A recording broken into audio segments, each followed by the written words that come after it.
ने जब नवाज शरीफ साहब के ख़िलाफ़ केस फाइल किया था तो उनके वकील यहाँ पर आए थे सलमान भट्ट साहब, और उन्होंने कहा था कि अदालत को ये केस सुनने का इख्तियार ही नहीं है। 7 महीने से जो ये मज़ाहमत जारी है, इसका मकसद सिर्फ एक है और वो ये है कि नवाज शरीफ को हर सूरत में उनको नाअहली से बचाना। और इस सिलसिले में उन्होंने हमारे ख़िलाफ़, इमरान खान के ख़िलाफ़ और भी 3-4 केसेस फाइल कर दिए हैं। 19 तारीख को 2 केसेस लगे हुए हैं पिटिशन यहाँ पर इमरान खान साहब की अहली के ख़िलाफ़, सिर्फ हकीकत पर पर्दा डालने के लिए, सिर्फ पानामा लीक्स पर पर्दा डालने के लिए ये लोग इस किस्म के हरबे आजमा रहे हैं। सुप्रीम कोर्ट में आपने तमाशा देखा कि वो तमाम शवाहिदात और वो तमाम दस्तावेज़ात और वो तमाम तजादात जो सामने आए हैं, उनकी मौजूदगी में नवाज शरीफ साहब ने अपने आप के ख़िलाफ़ केस साबित करने की कोशिश की जब उन्होंने पानामा का एक, माफ़ कीजिएगा, कतर से एक ख़त लेकर आए। उस कतर के ख़त से इनके अपनी तकरीर की नफ़ी हुई जो इन्होंने कौमी असम्बली में की, इनके अपने बच्चों के इंटरव्यूज़ की नफ़ी हुई, और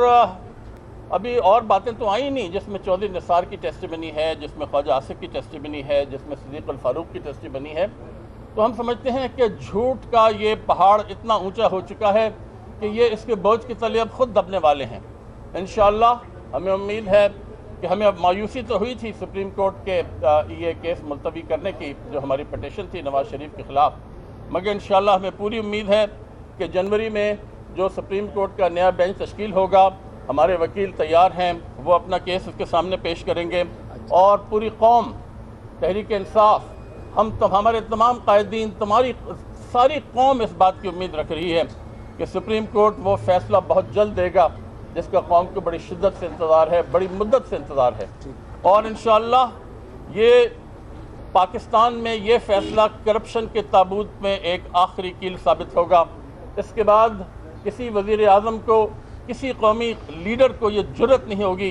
कि वो अपने इख्तियारात का गलत इस्तेमाल करके, अपने इख्तियारात से तजावुज़ करके, अपने हल्फ की खिलाफ वर्जी करके, अपने आइन की खिलाफ वर्जी करके अपने इक़्तिदार को तूल दे और अपनी दौलत में इजाफा करे। अब आप कुछ कहेंगे हमारे कानूनी मशीद फाज चौधरी साहब? जी, अच्छा, पहली बात तो यह है कि 3 केस थे, जिस तरह से बताया नईमुल हक साहब ने। 2 जो है, एक जहांगीर तरीन साहब और इमरान खान साहब और जहांगीर तरीन साहब का, और एक कैप्टन सफदर की नाअहली का केस है जो हमने फ़ाइल किया हुआ है। अब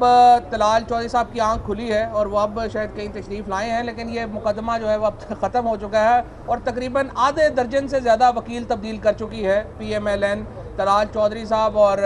ये इनकी जो हुकूमत है इमरान खान साहब के ऊपर, और जहांगीर तरीन साहब के ख़िलाफ़ जो मुकदमा था वो पिछली दफ़ा कॉन्क्लूड हो गया था, उस पर फ़ैसला सुनाया जाना था, लेकिन एक और एप्लीकेशन उन्होंने दी है कि जी हमने इसको मज़ीद आर्ग्यू करना है, लिहाजा 26 तारीख उसकी डल गई है। कैप्टन सफदर के केस में सुप्रीम कोर्ट में जाके सलमान भट्ट साहब कहते हैं कि जी ये इलेक्शन कमीशन में पेंडिंग है, और इलेक्शन कमीशन में आके कहते हैं सुप्रीम कोर्ट में पेंडिंग है। तो हमने ये इस्तदा की है कि जो PMLN है वो अपना माइंड बना ले पहले कि वो कहाँ पे इस केस का फ़ैसला चाहती है, इलेक्शन कमीशन में चाहती है या सुप्रीम कोर्ट में चाहती है। लेकिन मामला ये है कि वो,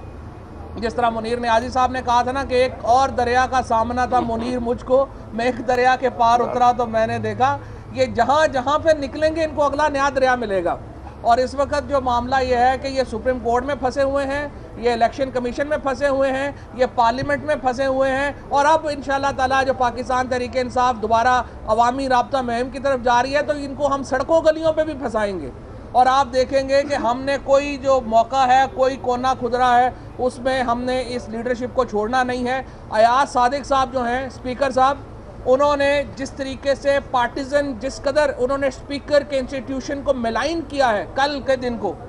उन्होंने सिर्फ जो मेयरशिप है लाहौर की अपने एक मुंशी को लेके दे दी है PMLN से, और उसके लिए अयाज सादिक साहब ने अपने जो स्पीकर का इंस्टीट्यूशन है उसका बेड़ा गर्क कर दिया।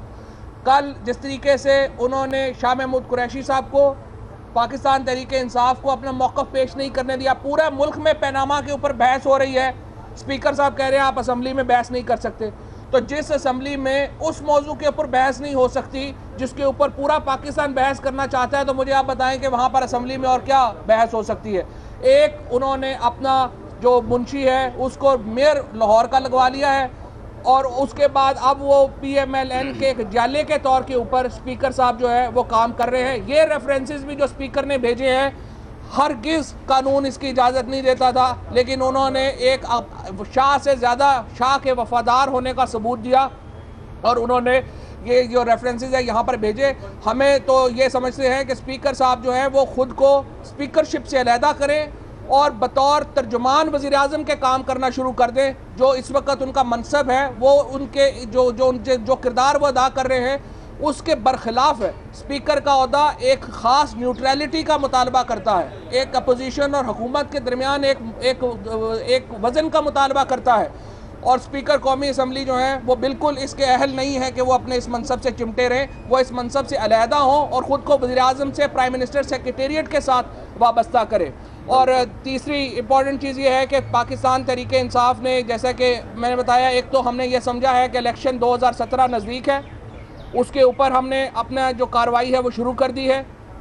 अवामी राब्ता मुहिम, आज भी मीटिंग हो रही है, 3 दिन मीटिंग्स होंगी। अवामी राब्ता मुहिम का जो आगाज़ है वो होने जा रहा है और अदालतों में, इलेक्शन कमीशन में, पार्लिमान में, गलियों में, सड़कों में, हर जगह के ऊपर ये जंग जारी रहेगी जब तक हमें पनामा पेपर स्कैंडल का फैसला नहीं मिल जाता, प्राइम मिनिस्टर डिस्क्वालीफाई नहीं होते, उनकी कैबिनेट डिस्क्वालीफाई नहीं होती, उस वक्त तक तहरीक इंसाफ की जद्दोजहद जारी रहेगी। बहुत शुक्रिया।